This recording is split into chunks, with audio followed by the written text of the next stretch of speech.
ఏంటి వర్షం స్కూల్కి వెళ్ళినప్పుడు రావమ్మా అంటే వచ్చేది కాదు, ఇప్పుడు వద్దన్నా సరే వచ్చేస్తుంది. సరే టుడే వీడియో స్టార్ట్ చేద్దాం. Hello everyone, my name is Chakri, your watching Telugu garden.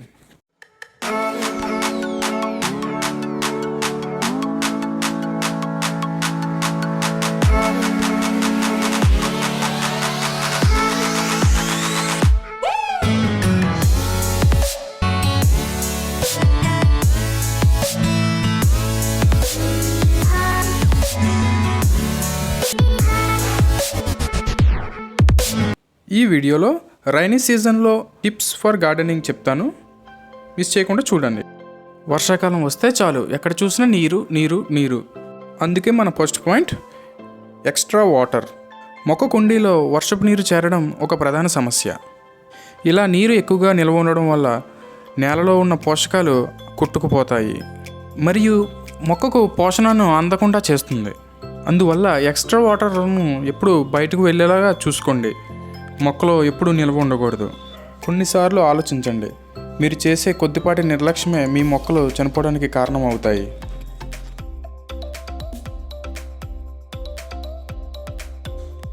ఇలా వాటర్ వేసినప్పుడు అవి వేసిన వాటర్ మళ్ళీ ఇంకిపోవాలండి. అలా ఎక్కువసేపు నిల్వ ఉండకూడదు. అలా వేసిన వాటర్ అలా మనకి కొద్దిసేపు తర్వాత ఇంకిపోయి మొత్తం అంతా పోవాలి. ఎక్స్ట్రా వాటర్ అనేది మనకు కంటైనర్లో ఉండకూడదు ఎప్పుడు కూడా.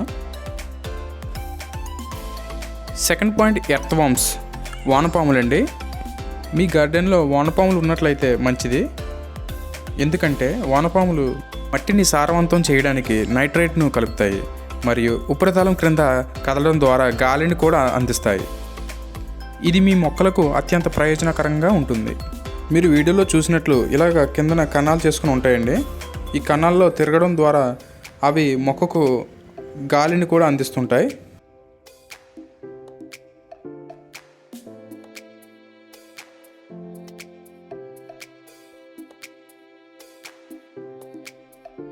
థర్డ్ పాయింట్ లైటింగ్ అండి. ఈ వర్షాకాలంలో అసలు సూర్యుడు మనకి ఎక్కడ కనిపించడం, మబ్బుల చాటున ఎక్కడ దాగుంటాడు అనమాట మన మీద కోపగించి. ఇలా వెలుతురు లేకపోవడంతో మీ మొక్కలు కీటకాలను ఆకర్షిస్తాయండి. ఇలా కీటకాలు వచ్చి మీ మొక్కలను డ్యామేజ్ చేస్తూ ఉంటాయి. దానికోసం మీరు చిన్న చిన్న బర్డ్స్ని లేదా కప్పలను కానీ మీ గార్డెన్కు వచ్చేటట్టు చూసుకోండి. వీటి వల్ల మీకు చాలా ఉపయోగాలు కలుగుతాయి.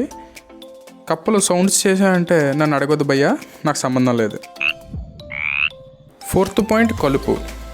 ఈ వర్షాకాలంలో ఎక్కువగా వర్షాలు పడడం వల్ల కలుపు మొక్కలు కూడా ఎక్కువగా పెరగడం జరుగుతూ ఉంటుంది. వెదర్ కూల్గా ఉండడం వల్ల గడ్డి పరగలు కూడా ఎక్కువగా పెరుగుతూ ఉంటాయి.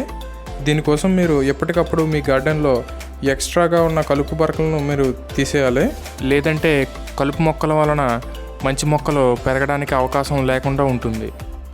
ఇలా ఎప్పటికప్పుడు మీ గార్డెన్లో పెరుగుతున్న కలుపు మొక్కలను తీసేయండి.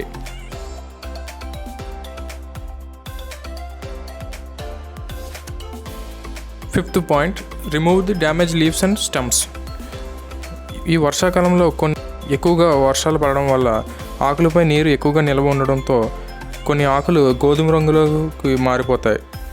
ఇలా గోధుమ రంగులోకి మారిపోయిన ఆకుల్ని మీరు గమనించినట్లయితే వాటిని మీరు కత్తెరతో కత్తిరించేయండి. ఎందుకంటే ఇలా చేయడం వల్ల మొక్క ఆరోగ్యంగా అభివృద్ధి చెందడానికి మంచి అవకాశం ఇస్తుంది.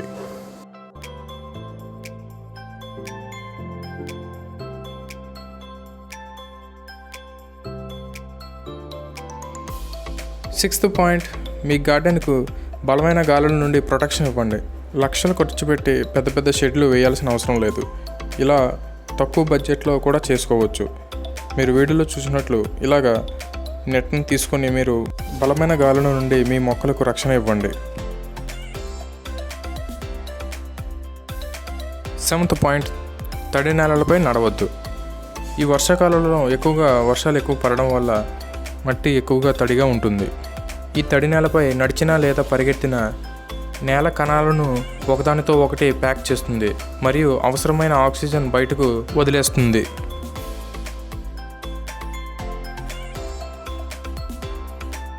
ఈ వీడియోకి ఇంతే. మరి మీకు పార్ట్ 2 కావాలని అనుకుంటే మీరు కింద కామెంట్ చేయండి. Thanks for watching. Bye bye, have a nice day.